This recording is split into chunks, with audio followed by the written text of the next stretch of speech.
lagi di channel kita Otak Catur.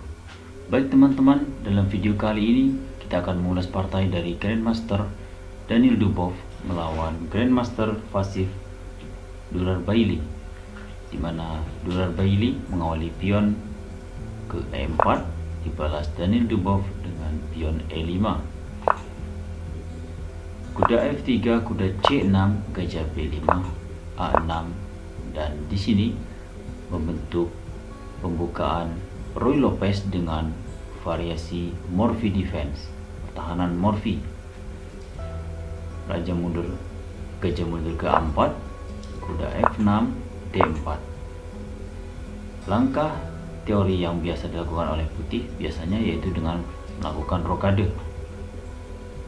Namun putih terlebih dahulu memainkan dengan pion ke D4, kemudian pion pukul pion, barulah putih rokade.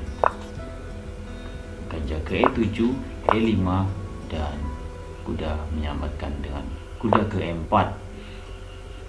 Kuda pukul pion dan hitam rokade. Kuda F5, D5 melindungi pion, melindungi kuda. Kuda pukul gajah skak, kuda pukul kuda C3. Kuda C5 mengancam gajah, gajah mundur ke C2, gajah ke F5. Ya, dengan teori kembangkan perwira yang kurang aktif. Ya, di sini kan gajah putih dari gajah hitam dari petak terang kurang aktif, maka diadukan dengan gajah putih yang aktif. Kemudian kuda A3, menteri D7, F4, F6, pion pukul pion, dan pukul pion, gajah ke E3 mengancam kuda. Kuda mundur ke E6, menteri D2 menghubungkan kedua benteng, kemudian benteng A ke F8, ya, menggabungkan benteng, lalu benteng A ke D1, H5, gajah pukul gajah. Di sini putih melakukan kesalahan dengan memukul gajah karena kuda pukul gajah. Dan di sini sebenarnya harapan dari putih yaitu dengan benteng memukul gajah, dan harapannya yaitu dengan kuda ke petak C2 dan bermanuver ke petak D4. Namun hal itu tidak terjadi karena Dubov memainkan dengan kuda pukul gajah. Kemudian kuda C2, C6. Ya, di sini putih tidak dapat memukul pion karena menteri pukul menteri, benteng pukul menteri, maka gajah akan hilang. Oleh sebab itu, kita kembali. Kuda ke C2, C6, ya, karena gajah telah dilindungi, maka pion ini harus dilindungi juga. Kemudian gajah mundur ke F2, kuda ke D6 dengan tujuan menguasai petak E4 dan mungkin akan bermanuver ke petak C4.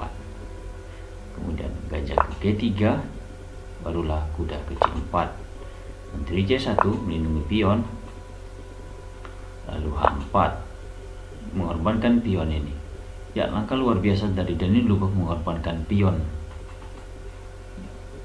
Namun di sini diterima oleh putih dengan gajah pukul pion, kuda pukul pion. Di sini Daniil Dubov mengorbankan benteng, namun putih tidak dapat langsung memukul benteng karena akan terjadi skak ster menteri dan menteri akan hilang. Maka dari itu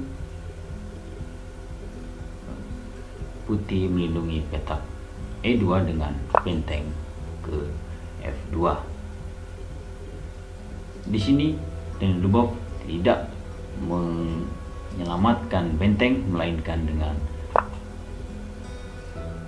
menteri ke G4. Di sini putih memukul benteng dan kuda skak di H3. Raja bergeser ke F1, kuda pukul benteng, raja pukul kuda, benteng pukul gajah, skak. Raja kembali ke G1, menteri ke E2 dengan ancaman benteng ke petak F2, maka benteng ke E1 melakukan ancaman terhadap menteri hitam. Menteri melakukan skak di F2, raja bergeser ke H1, lalu kuda ke B2. Ya, di sini memukul kuda, memukul pion, mengorbankan kuda. Tentu saja kuda ini tidak dapat dipukul oleh menteri, dikarenakan bila menteri pukul kuda, maka menteri pukul benteng. Kuda pukul menteri dan skak mat oleh benteng.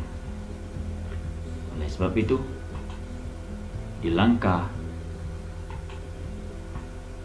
ke-31, putih memainkan dengan pion ke H3, dibalas dengan benteng ke G6, ancaman skak mat di petak G2, maka G4.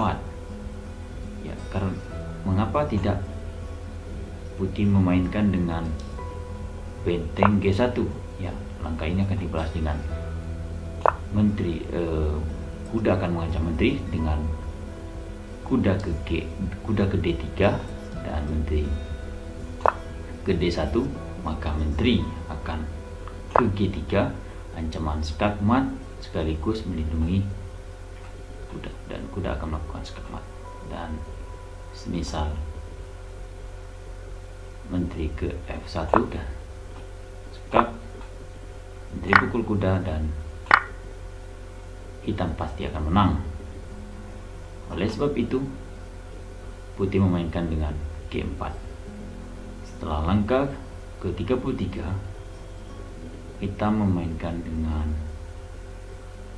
menteri F3 skak, raja bergeser ke H2, benteng H6. Ya, tepat di langkah ini putih menyerah, sebab apabila dilanjutkan semisal dengan menteri ke E3, maka benteng pukul pion. Ya, bukan menteri yang memukul pion ya, melainkan benteng, dan raja ke G1 dan skak mat. Oke teman-teman, itulah tadi ulasan partai dari Grandmaster Daniel Dubov memegang buah hitam. Dan apabila teman-teman menyukai video tentang catur, jangan lupa like, komen, dan subscribe. Kita jumpa lagi di video berikutnya. Dan apabila teman-teman ada saran, silakan ketik di kolom komentar. Terima kasih, sampai jumpa.